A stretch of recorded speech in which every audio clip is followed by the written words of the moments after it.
John is sort of this representation of this very natural, completely natural intimacy with eternal being.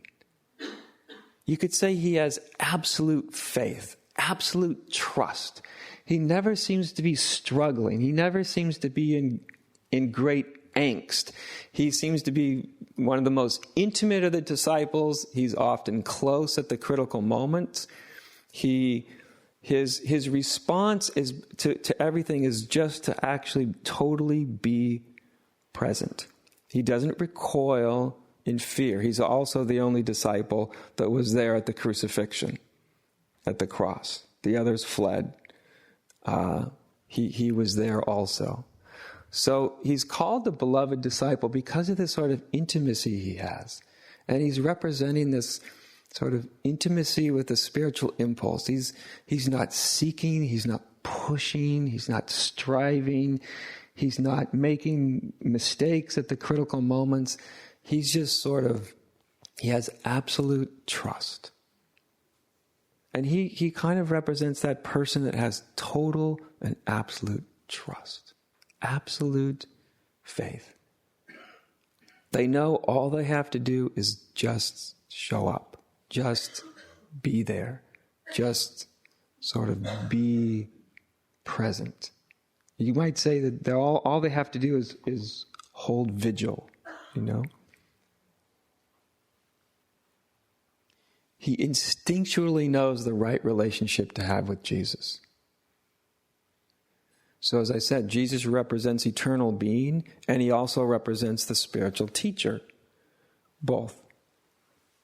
And and John he just instinctually has the right relationship with Jesus as a teacher or the master and eternal being, because they're one and the same things. He just instinctually knows how to be with them. It's kind of like a friend that can come over and just hang out with you. You know, he's not pushing, he's not striving, he never seems to be lost in his mental turmoil. He just has an inborn instinct of what the right relationship is, how to be. And if you watch him through the stories of how he acts and reacts, you get this sense of just somebody he has an intimacy with that eternal being. He has a very intimate connection with it. And therefore he's just not troubled. As anybody who has a connection with being, eternal being, is not troubled. They just kind of instinctually know everything's just absolutely fine.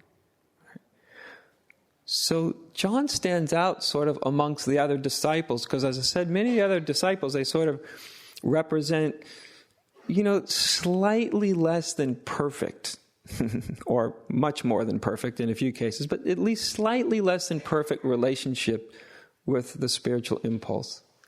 But John, it's basically like, John's the archetype, like if you're going to do it, this is how to do it.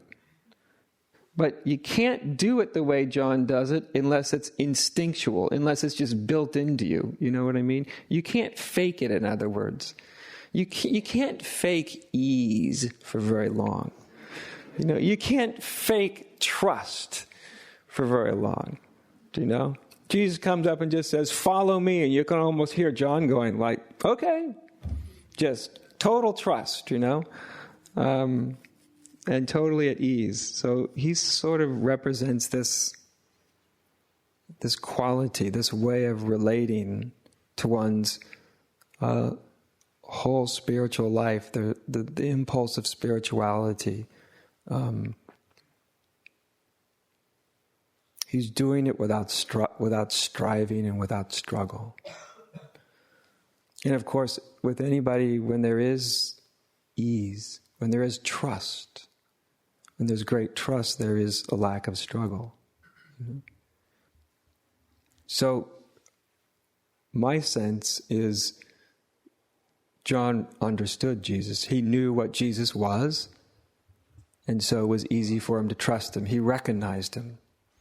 And of course, the only thing that can recognize eternity in somebody else is the eternity within themselves. It's the only thing that can actually recognize it. And John is never projecting a false courage, a false fearlessness. There's nothing that seems to be false about him. He's just that person that just sort of flows with it, you know?